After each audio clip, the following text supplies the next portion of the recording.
Nationalism and Economic Development, the Era of Good Feelings, the Monroe Years, a misleading perception of unity and harmony covering up heated debate over several years.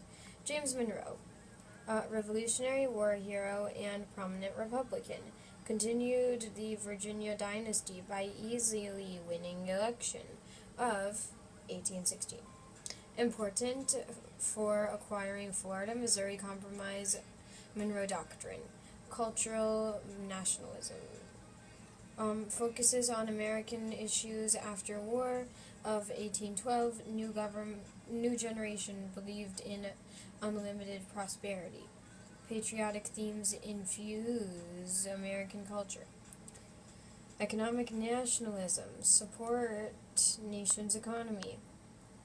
Tariff of 1816, increased tariff taxes on imported goods, protective tariff. Why? To protect U.S. manufacturers. First of many protective tariffs in U.S. history. Disapproval in New England, which had little manufacturing. Henry Clay's American System protective tariffs to promote American-made products. National Bank to provide national currency. Internal improvements deemed unconstitutional and left to the states. Panic of 1819.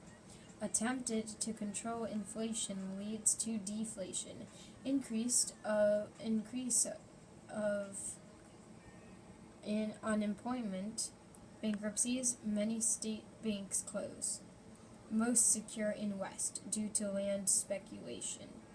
Result, era of good feelings is left shaken. Political changes. Federalist Party disappears after its loss in election of 1816. Changes in Republican parties. Traditional view, limited government, and strict interpretation of the Constitution. New viewing involved adapting many Federalist programs. Political diversions increasingly based on section differences. North, South, East, West. Marshall's Supreme Court.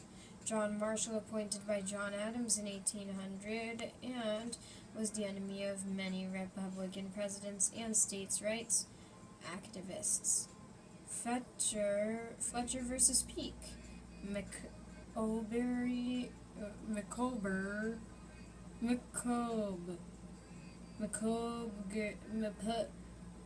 whatever that is, versus Maryland. Gibbons versus Ogun. General trend of Marshall's decisions strengthened federal and judicial authority. Western settlement and the Missouri Compromise. New reasons for westward movement. Acquisition of Indian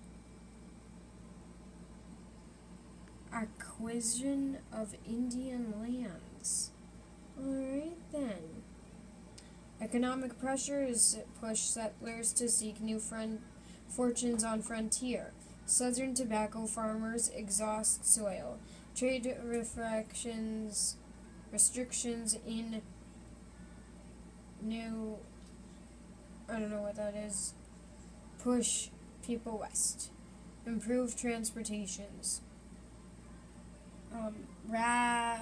Rapids, canals, roads, canals, railroads, steamboats.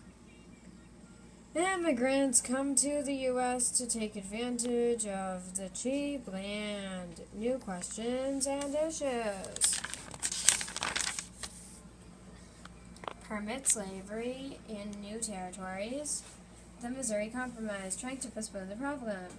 Talmadge Amendment, pushed by New York Republican, could allow for temporary slavery in the state of Missouri, but eventually abolition in all states. South not happy. Clay's Compromise.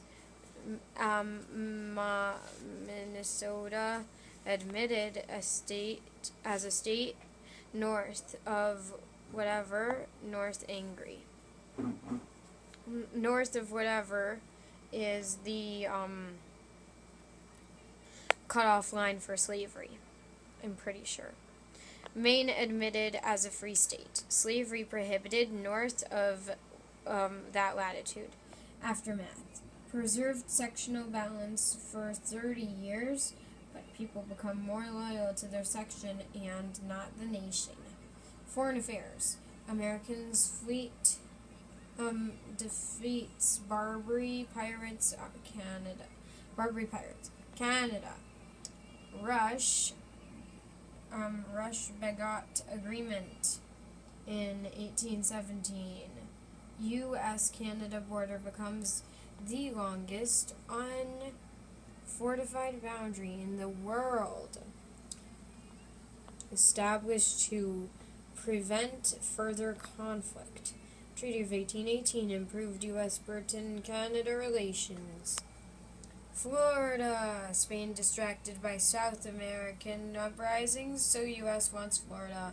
Monroe sends Andrew Jackson to Florida to maintain orders, but he went beyond orders and destroys Seminole Indians. Florida Purchase Treaty in 1819. Spain fears that the U.S. military will take over eventually anyway, so they sold it to U.S. for the $5 million. Monroe Doctrine. Context. U.S. worried about restored European monarchies. Backlash against democracy. After fall of Napoleon. U.S. must protect America from European aggressors. British initiates wars. Warns Spain against a South American comeback. America's response, allies with Britain to combat European expansion. The doctrine, treat with others. The doctrine, not a treat with others, but a threat to others. The Americas are free and independent, not to be considered for further colonization by any European power. U.S. will oppose attempts by any European power to interfere in affairs of any republic in Western Hemisphere. The impact. Applauded by American public. Britain and other European nations annoyed because it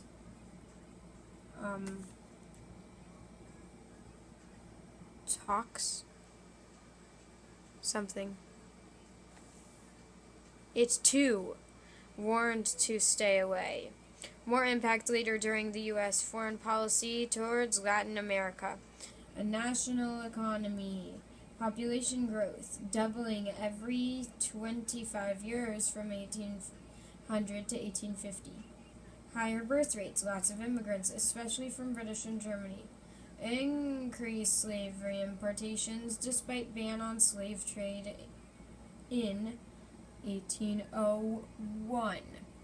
Increasingly moving west of the Appalachians. Transportation improvements move people and goods and ideas. Expansion of foods and highways. Erie Canal opens up trade in west. Steamboats. Railroads slowly overcome safety problems. Growth of industry. Mechanical industries. Eli Whitney's cotton gin. Cooperations for raising capital. Introduction of stocks. Factory system. New England's extensive water power makes it a prime location for industry and manufacturing. Labor, initially scarce. Textile mills in Lowell, Massachusetts recruit house young farm women. The Lowell system. Lowell system. Extensive use of child labor. Unions organized and increased many obstacles, including immigrant replacement workers laws banning unions, increased unemployment. Commercial agricultural 1800s farming becomes commercial enterprise, not subsistence. Better to have a huge field of corn rather than a little bit of a lot of different vegetables. They get more money and they can trade. The land is cheap and easy to get. Expanding markets in growing factory cities. Cotton and the South. huge. Expansion of principal cash crop with the cotton gin. Separates fiber from seeds. Effects on market revolution. Women slowly gain more control. Fewer arranged marriages. More single women working in domestic service, teaching factories, but jobs still limited. Wages improve, but rich-poor gap still remains. Some social nobility, few rags to riches stories. Slavery, a continuing question, becoming increasingly difficult to end slavery since the South economy relied on it so heavily. And the exterior form of North America. This is the end of the first semester. Congratulations.